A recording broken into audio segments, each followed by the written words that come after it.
Bom dia, gente. O nosso grupo vai falar sobre transtornos neuróticos, que é a ansiedade e o transtorno obsessivo compulsivo. Nosso grupo é composto por Eliane Espinosa, Isabela Minervino, Juliana Silva, Luísa Giorgetti, Maria Eduarda e Sara Xavier. Definição da psicopatologia.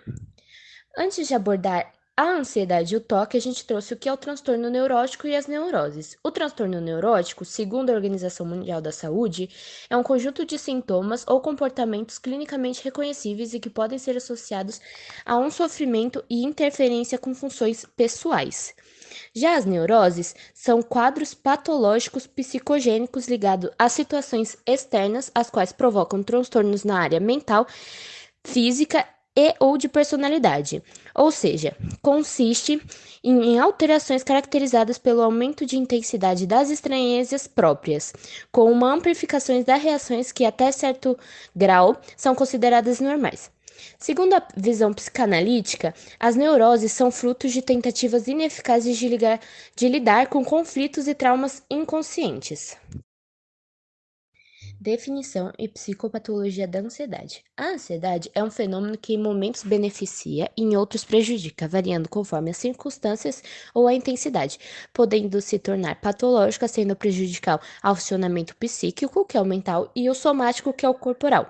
Ou seja, é um sentimento vago e desagradável de medo, apreensão, caracterizado por tensão ou desconforto derivado da antecipação de perigo de algo desconhecido ou estranho.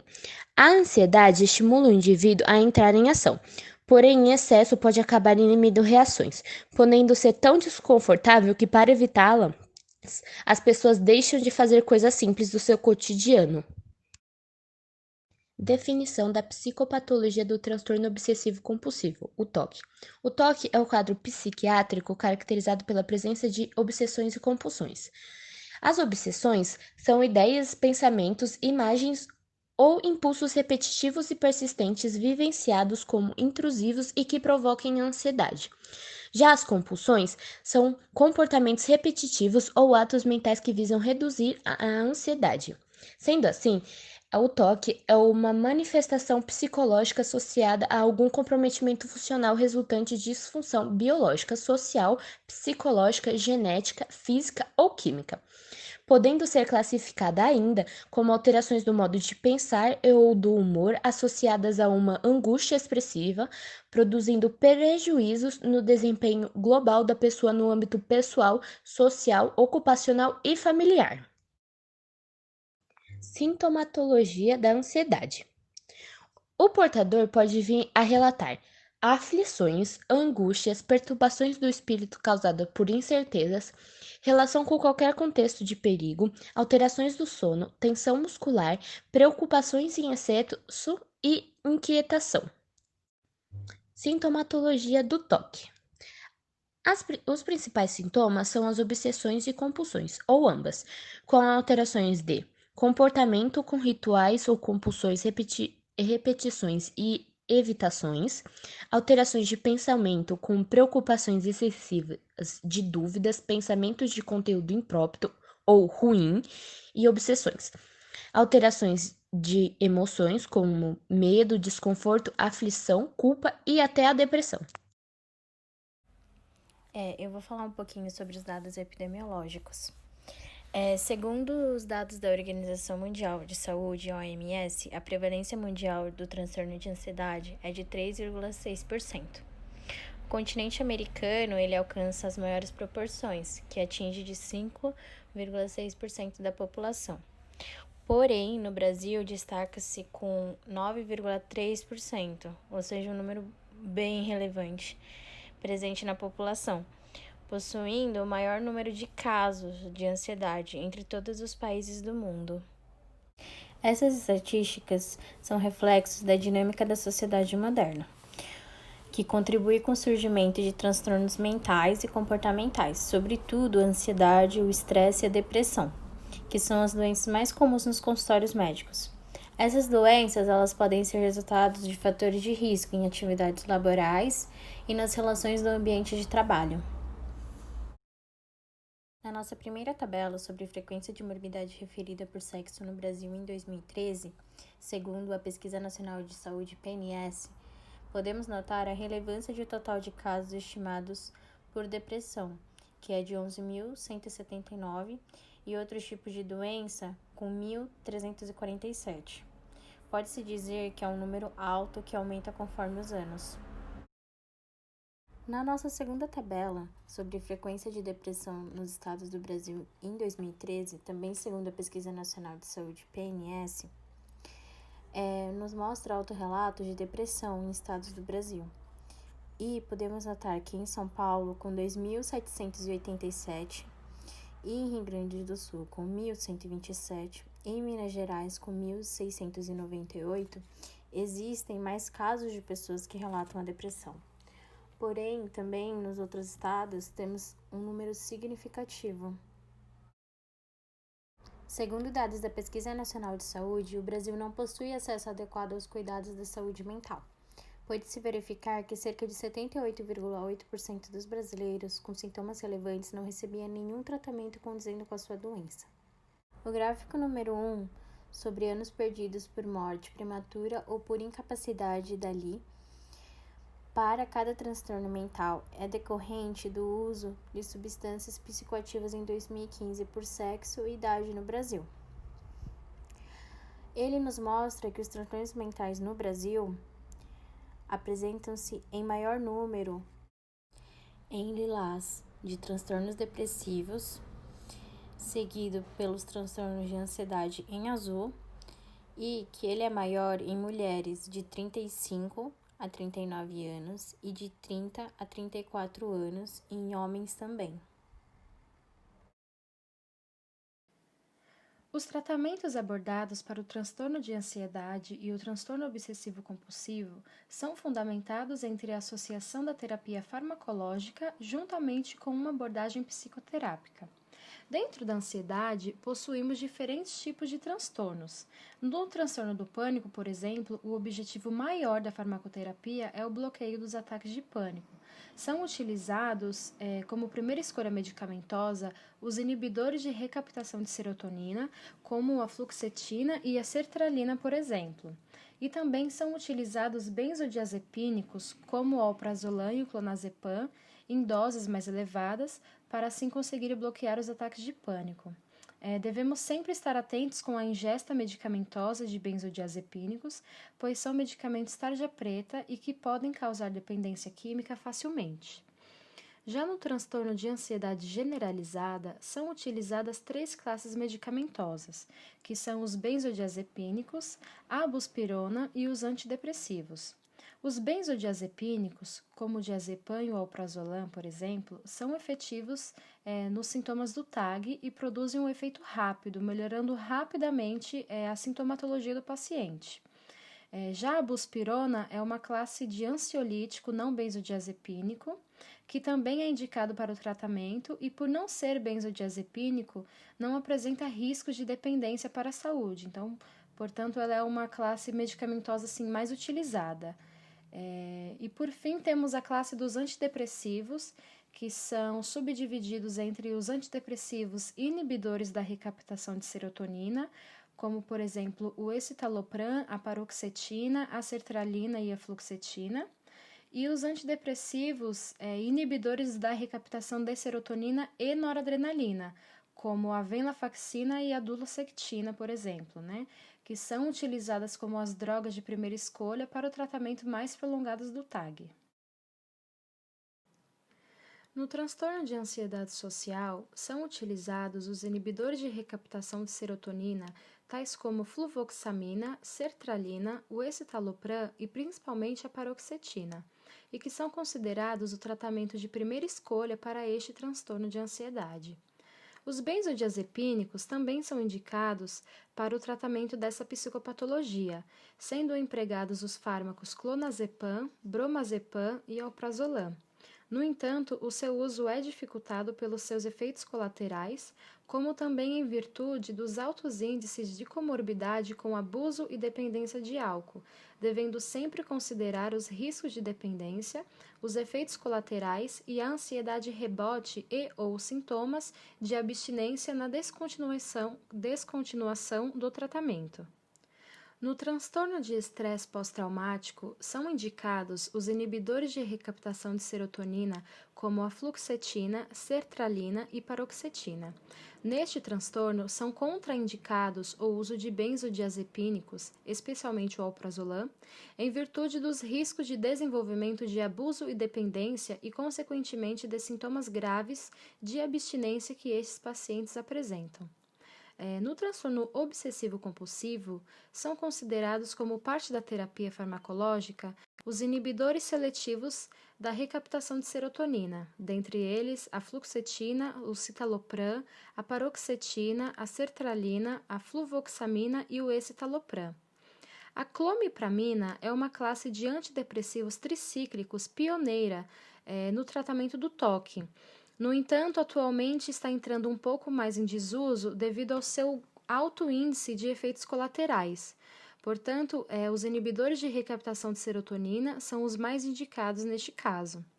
E além disso, da terapia farmacológica, os pacientes acometidos pelo TOC devem também associar ao tratamento a abordagem psicoterápica. A terapia cognitiva comportamental tem como objetivo a psicoeducação do paciente, tendo em vista a primeira avaliação através da escala de Ali-Brown, utilizada para avaliar o grau de gravidade dos sintomas de perturbação obsessiva compulsiva. Assim, são utilizadas intervenções comportamentais como a exposição, a prevenção de respostas ou dos rituais, a modelação, as técnicas de automonitoramento, o uso de registros, diários e escalas, e técnicas cognitivas de correção de pensamentos e crenças disfuncionais. E também existe a terapia comportamental de exposição e prevenção de rituais, que consiste numa terapia breve, a qual o paciente é exposto ao contato direto com os objetos, locais ou situações que provocam o medo ou o desconforto e que são sistematicamente evitados, fazendo com isso que o paciente comece a se habituar a situações que antigamente para ele eram um alerta ou um gatilho de medo ou perigo. O transtorno de ansiedade, quando não controlado, além de agravar o estado mental do paciente, como alterando sono e humor, inquietação, dentre outros, pode gerar problemas físicos, como falta de ar, tensão muscular, tremores, sudorese e etc.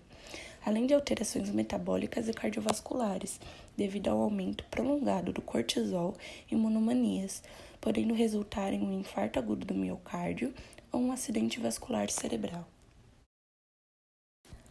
A evolução e prognóstico do TOC pode ter interferência com a presença de transtornos comórbidos, podendo assim considerar se há uma grande quantidade desses transtornos, se há também uma associação com ansiedade, com transtorno de humor, transtornos associados ao espectro obsessivo, dependência e o uso de substâncias, grau de intensidade do TOC, ausência de apoio seja no núcleo familiar ou social e comorbidade psiquiátrica ao decorrer da vida.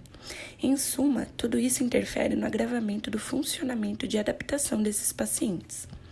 Estudos de segmento afirmam que o TOC evolui de uma forma crônica, além de ser de difícil tratamento e com baixos índices de remissão completa, ocasionando, portanto, um comprometimento no âmbito social, profissional e intelectual desses pacientes ao longo do tempo. Agora nós vamos falar sobre os principais diagnósticos.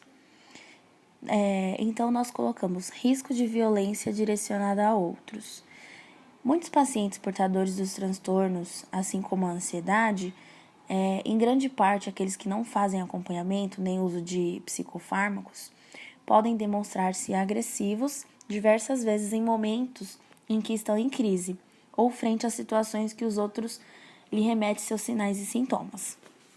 Então, por isso que nós colocamos este diagnóstico.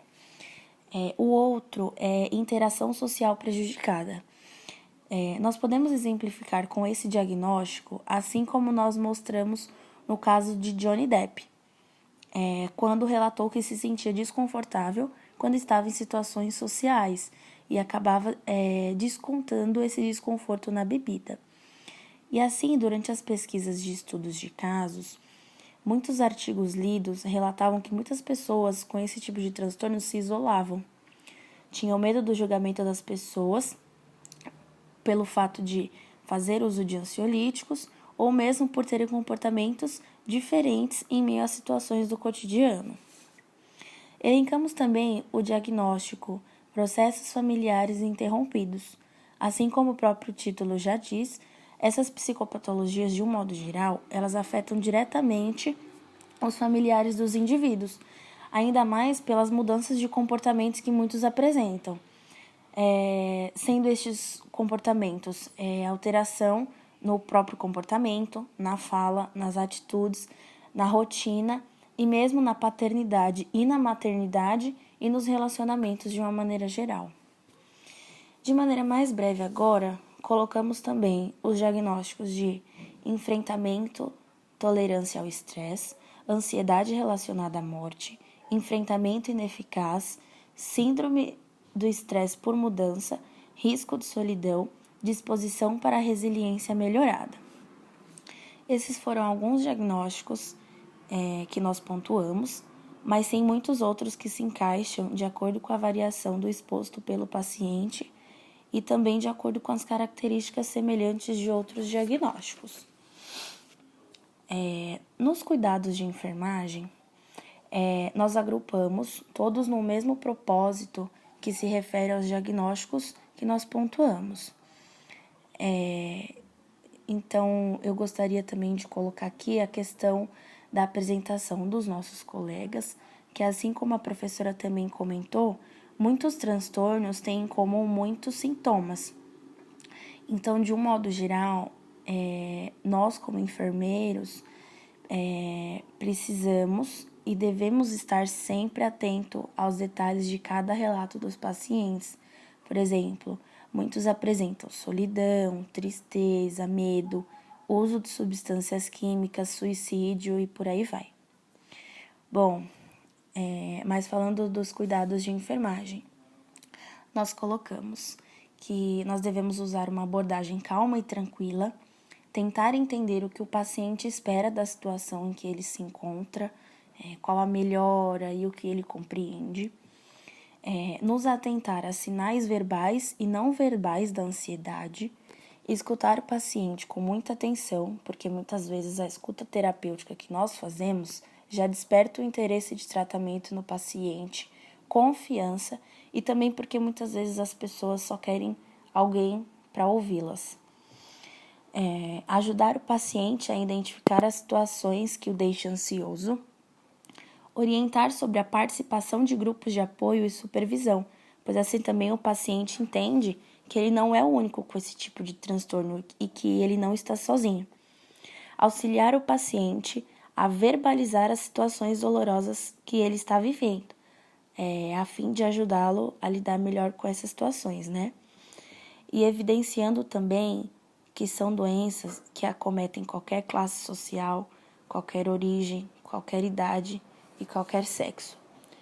Tudo isso de uma maneira geral com o objetivo de prevenir e promover a saúde, seja ela mental ou física. Os profissionais da saúde, mais precisamente os enfermeiros, são aqueles que sempre estão na linha de frente para achar a resolução dos problemas que cada vez mais acomete pessoas das mais variadas idades. Então, todavia, que possamos estar em dia com a nossa saúde mental, para assim nós conseguirmos cuidar da saúde mental do nosso próximo. Na biografia Renato Aragão, do Ceará para o Coração do Brasil, escrita pelo jornalista Rodrigo Fonseca, Didi revela que há aproximadamente 20 anos desenvolveu uma obsessão relacionada às cores que usa em seu dia a dia.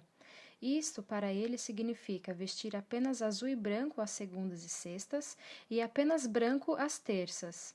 Às quartas e quintas, as cores são livres, com exceção do preto, que é proibido sempre, e a mesma condição vale para o fim de semana. Se eu ficar realmente estressada, começo a ter o mesmo pensamento por diversas vezes. Eu não sabia o que era isso, mas quando descobri e aprendi sobre como voltar atrás, passei a me sentir muito melhor, afirmou a cantora em entrevista para a revista Cosmopolitan UK. Camila buscou ajuda profissional para lidar com o transtorno. Johnny Depp sofre de ansiedade social. Ele disse: "Quando eu estava em uma situação social, ficava nervoso e desconfortável. A única maneira que conseguia passar por isso era bebendo até não aguentar mais. Perdi muitos anos por isso." A premiada cantora Adele foi diagnosticada com fobia social e medo do palco. O medo do palco levou a crise de ansiedade às vezes, quando ela tinha que fazer uma apresentação na frente de milhares de fãs. Nada como respirar fundo, encarar a fobia e seguir em frente, fazendo performances aclamadas. Com isso, o nosso grupo concluiu que a ansiedade e o toque são um nefasto problema de saúde pública e que acomete inúmeras pessoas atualmente, onde esses acometidos pela doença demoram para buscar um tratamento ou para realizá-lo, e que desconhecem o próprio quadro psiquiátrico. Por isso, os profissionais da saúde devem estar sempre aptos para identificar os transtornos psicológicos e auxiliar no tratamento adequado, dando abertura para o acolhimento e as dificuldades do paciente e também dialogar com os clientes, possibilitando a confiança e o esclarecimento. E essas são as nossas referências. Muito obrigada pela atenção, gente. Essa foi a nossa apresentação.